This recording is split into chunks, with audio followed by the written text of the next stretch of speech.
Have you ever wondered why some people, no matter how hard you try, just don't deserve your trust and respect?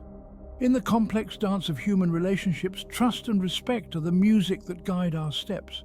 Yet not everyone dances to the same tune. This video will delve into this intriguing question, guided by the wisdom of Stoicism.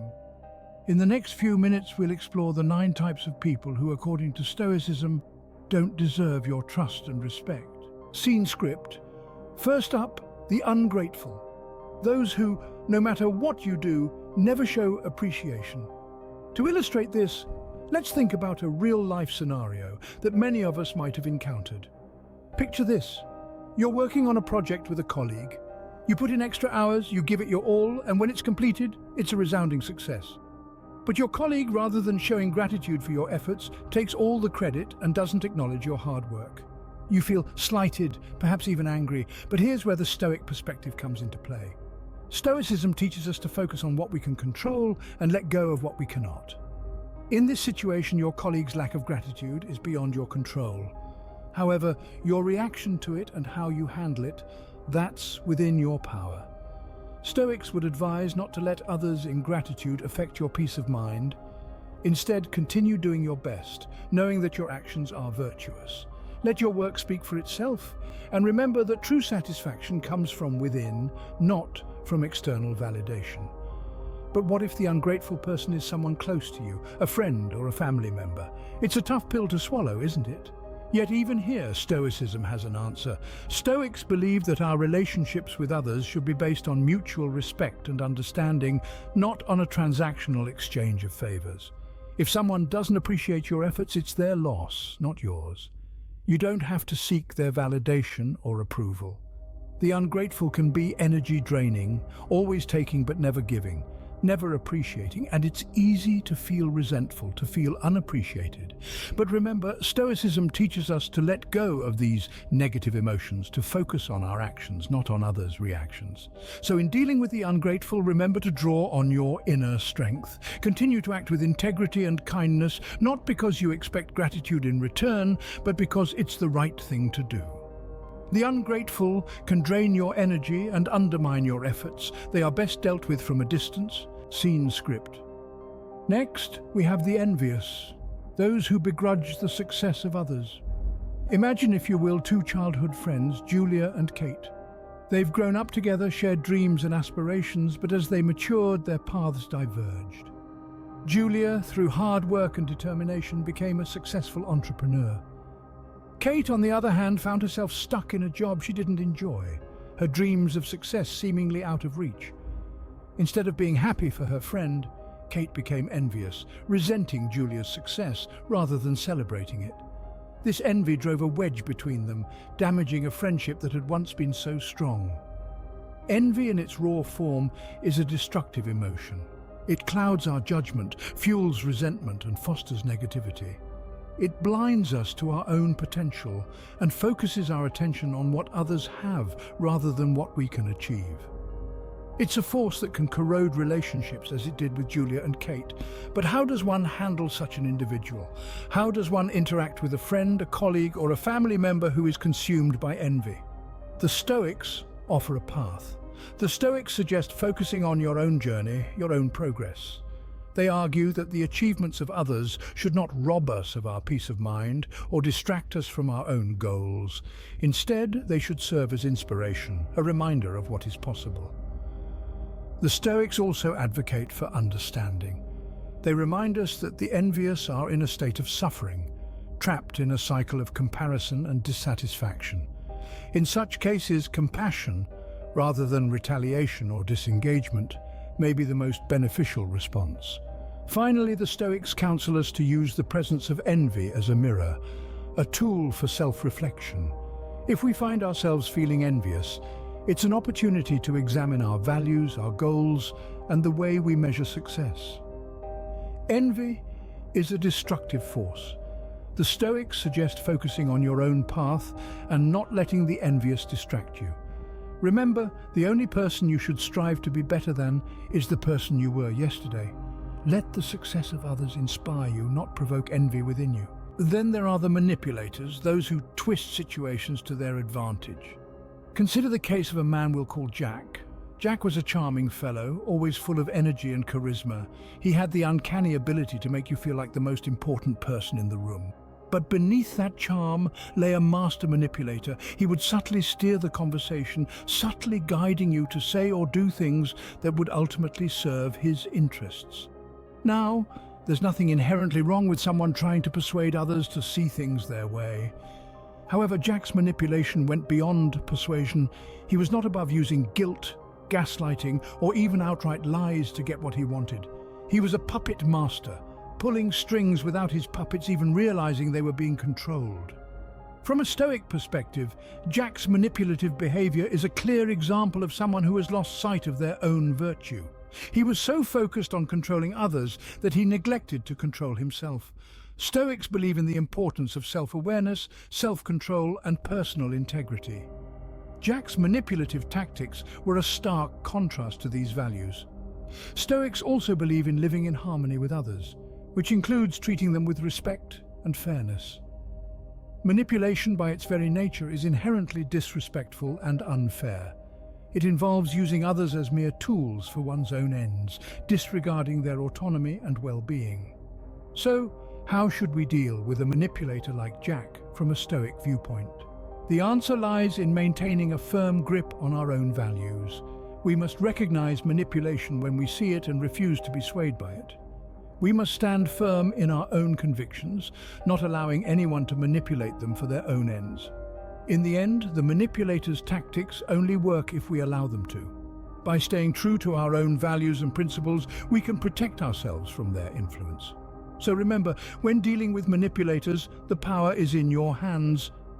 Manipulators can be harmful. The Stoics advise maintaining a firm grip on your own values and not allowing anyone to manipulate them. We also have the dishonest, those who prefer deceit over truth. Indeed, dishonesty is a trait that can cause significant harm and damage, not only to the person being deceived, but also to the deceiver themselves. Consider, for instance, a tale we've all heard, one of a promising business partnership that ended in ruins due to dishonesty. Picture two friends, let's call them John and Peter. They embarked on a venture together, their dreams interwoven with mutual trust and respect. However, as the business grew, so did John's greed. He began siphoning off company funds, covering his tracks with a web of lies. As you can imagine, the truth eventually surfaced and the fallout was catastrophic. Not only did the business crumble, but their friendship shattered, trust obliterated. Now, what does Stoicism teach us about dealing with dishonest individuals? The Stoic approach encourages understanding and acceptance with a pinch of caution. Stoics understand that human nature is flawed, and dishonesty is one such flaw. They encourage us to accept that we cannot control others' actions, only our response to them. In the case of John and Peter, Stoicism would advise Peter to accept John's dishonesty as a part of his nature. But acceptance does not mean toleration. Stoics firmly believe in protecting oneself from such harmful behaviors. They advocate for setting boundaries, distancing oneself from dishonest individuals, and not allowing their deceit to disturb our inner peace. Moreover, Stoics remind us that our actions are a reflection of our character. Dishonesty, therefore, is not just harmful to those deceived, but also degrades the character of the deceiver. In John's case, his dishonesty led to the loss of a friend, a business, and ultimately his self-respect. So, what's the takeaway? Dishonesty corrodes trust.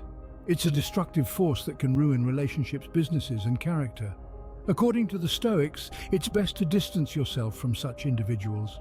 Remember, we cannot control the actions of others, but we can control our reactions, our boundaries, and our peace. Scene script.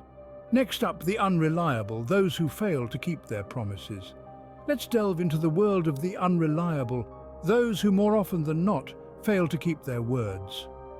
Picture a friend. Let's call him John. John is charming, friendly, and full of life. He's the kind of person who would promise you the moon and the stars, but when it comes to delivering, he falls short. He's the friend who says he'll help you move on Saturday, but come Saturday he's nowhere to be found. He's the colleague who promises to finish his part of the project but leaves you hanging at the last minute. This is the essence of unreliability. a promise made but not kept, an expectation set but not met. Now, the Stoic perspective on dealing with such individuals is rather insightful. Stoicism teaches us to focus on what we can control, and the actions of others are not within our control. We can't force John to be reliable, but we can control our expectations and reactions towards him. The Stoic philosopher Epictetus once said, "Men are disturbed not by things, but by the view which they take of them." In other words, if we expect John to be unreliable and he proves us right, then we shouldn't be disturbed because we anticipated it. This doesn't mean we should tolerate or encourage unreliability, but rather we should manage our expectations and reactions. Moreover, Stoicism encourages us to lead by example. Instead of getting frustrated with John's unreliability, we should strive to be reliable ourselves. We should keep our promises, meet our commitments, and show John what it means to be reliable. After all, we can only control our actions and not the actions of others. In conclusion, while it's frustrating to deal with unreliable people, the Stoic approach asks us to focus on what we can control: our expectations, reactions, and actions. We should strive to be the reliable person we want others to be. Reliability is key in any relationship. The Stoics recommend maintaining your own reliability regardless of what others do. Scene script. Then we have the arrogant, those who believe they're superior to others. Let's illustrate this with a case study. Imagine a person, let's call him John. John is a high-flying executive, highly successful in his field. He's always been a high achiever, top of his class, best in his job. But John has a problem. He believes he's better than everyone else. He dismisses others' opinions, he treats people as if they're beneath him, and he has no time for those he deems less intelligent or successful than himself. This arrogance creates a multitude of problems. It alienates John from his colleagues, who feel unappreciated and undervalued. It leads to a toxic work environment, where people are afraid to voice their ideas or concerns. It stunts John's personal growth, as he believes he already knows everything and has nothing to learn. Now, how would a Stoic approach this? Stoicism teaches us to value humility, to acknowledge that we are all human, all fallible, and all have something to learn.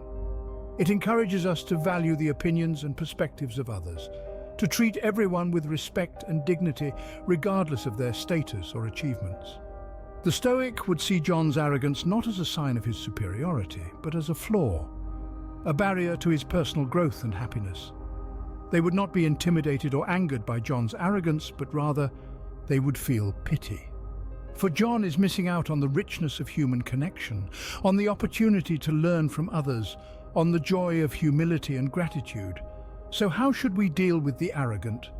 The Stoics suggest focusing on our own humility, not letting the arrogance of others affect our own self-worth or peace of mind. We should strive to be the best we can be, to learn and grow, and to treat everyone with kindness and respect. Remember, we cannot control the actions of others, only our own reactions. So let the arrogant be arrogant. It is their loss, not ours. We will continue on our own path with humility, respect, and a thirst for personal growth. Arrogance can be off-putting. The Stoics suggest focusing on humility and not letting the arrogant affect you.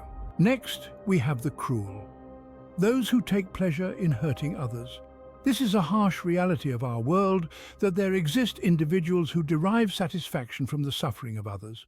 Let's explore a real-life example to gain a deeper understanding. Consider the case of a manager. Let's call him John. John was known for his harsh and demeaning behavior towards his subordinates. He would publicly humiliate them for minor mistakes, often resorting to personal attacks. His cruelty was not limited to the office environment. He would often make disparaging remarks about others on social media, seemingly taking pleasure in the discomfort and humiliation he caused. From a Stoic perspective, John's actions reflect a lack of self-control and a deep-seated insecurity. His need to belittle others possibly stems from a fear of being seen as inadequate or weak himself. But Stoicism teaches us that our worth is not determined by how we compare to others, but by our character and actions. So how should one deal with someone like John? The Stoics suggest a path of understanding and compassion. It's important to remember that cruelty often originates from a place of pain or fear. Understanding this can help us react to cruelty with patience, rather than anger. However, this does not mean accepting or tolerating such behavior. It's crucial to stand up against cruelty, to protect oneself and others from harm. But the Stoic way is to do so without harboring hatred or resentment. Instead, we should strive to educate and inspire change. In dealing with the cruel, we must remember the words of the Stoic philosopher Epictetus, who said, "It's not what happens to you, but how you react to it that matters." We cannot control the actions of others, but we can control our responses. We can choose to respond with kindness, compassion and strength, refusing to let their cruelty diminish our humanity. So when faced with the cruelty of others, remember the Stoic teachings. Understand that their actions reflect their own insecurities and fears, respond with compassion but stand firm against their harmful actions. Cruelty is a sign of weakness. The Stoics advise practicing compassion even when faced with cruelty. Then there are the unforgiving, those who hold on to grudges. Imagine being chained to a heavy boulder, and every step you take, every move you make is burdened by this unbearable weight. This, my friends, is the life of the unforgiving. Each grudge they hold is like a chain, an anchor that keeps them rooted in a place of pain, resentment, and bitterness. Consider the tale of an old man named Elias, a man known for his unforgiving nature. Elias was once wronged by a business partner, and he chose to hold on to that grudge, letting it fester for years. The bitterness became a poison that seeped into every aspect of his life. He lost friendships, strained family relations, and even his health deteriorated. Elias was shackled by his inability to forgive, by his choice to hold on to a grudge. Now let's see what the Stoics have to say about dealing with individuals like Elias. Stoicism teaches that we cannot control the actions of others, only our reactions to them. When confronted with the unforgiving, it's essential to understand that their refusal to let go of past wrongs is their burden to carry, not ours. Stoicism also encourages us to practice empathy. Perhaps the unforgiving individual is holding on to a grudge because they're hurting, because they haven't found a way to heal. Remember, the Stoic philosophy is about understanding and managing our emotions, and that includes empathy for the emotions of others. But the most important lesson that Stoicism offers when dealing with the unforgiving is this: practice forgiveness, not for their sake, but for ours. Forgiveness is like a key that unlocks the shackles of resentment and bitterness. It's a balm that heals the wounds of the past, and it's a gift that we give to ourselves. Unforgiveness can weigh you down. The Stoics recommend practicing forgiveness for your own peace of mind. So, break free from the chains of unforgiveness. Let go of the past, embrace the present, and look forward to the future with an open heart. Finally, we have the complacent, those who are content with mediocrity. They sit comfortably in the realm of the ordinary, never daring to step into the extraordinary. Now, let's explore a real-life case study to better understand this type. Consider John, a man of many talents but little ambition. John is content with his 9-to-5 job, never seeking promotions, never striving for more. He lives the same day over and over again, stuck in a loop of complacent comfort. John is not necessarily harmful, but his complacency can be infectious. It can lull those around him into a false sense of satisfaction, into believing that they too need not strive for more. You see, the Stoics had a perspective on people like John. They believed that complacency stands in direct opposition to the Stoic principle of constant self-improvement. To the Stoics, life is an unending journey towards betterment, a journey that requires effort, courage, and a willingness to step out of one's comfort zone. The complacent, however, choose to stay put, to remain stagnant. They are content with mediocrity, and thus they fall short of the Stoic ideal. But how should we deal with the complacent? Should we shun them? Ridicule them? No, the Stoics suggest a different approach. We should strive to be a beacon of excellence, an example of what can be achieved when one refuses to settle. Let your actions speak louder than their inaction. Let your growth be a testament to the power of ambition, the power of refusing to settle for mediocrity. Remember, it's not about judging or condemning the complacent. It's about acknowledging that we are all on our own unique journeys. What matters is that we continue to strive for excellence, to push beyond our comfort zones, to refuse to settle for the ordinary when the extraordinary is within our reach. Complacency can hinder growth. The Stoics suggest pursuing excellence, regardless of the complacency of others. So, let's strive to be more than just content. Let's strive for excellence, for it's in the pursuit of excellence that we truly come alive. So, there you have it. The 9 types of people who, according to Stoicism, don't deserve your trust and respect. Let's recap. We've walked through the hallways of the ungrateful, those who take without giving back, without a hint of appreciation. Then, we've navigated the murky waters of the envious, whose green-eyed monster can often lead to destructive paths. We've explored the labyrinth of the manipulative, those who twist and turn words and actions for their gain. We've also delved into the shadows of the dishonest, who shroud themselves in lies and deceit. We've toured the shaky grounds of the unreliable, whose inconsistency can leave you stranded. We've climbed the towering heights of the arrogant, who look down upon others from their self-erected pedestals. We've ventured into the heart of the cruel, those who derive pleasure from others' pain. We've journeyed into the icy lands of the unforgiving, who hold grudges as one would a precious gem.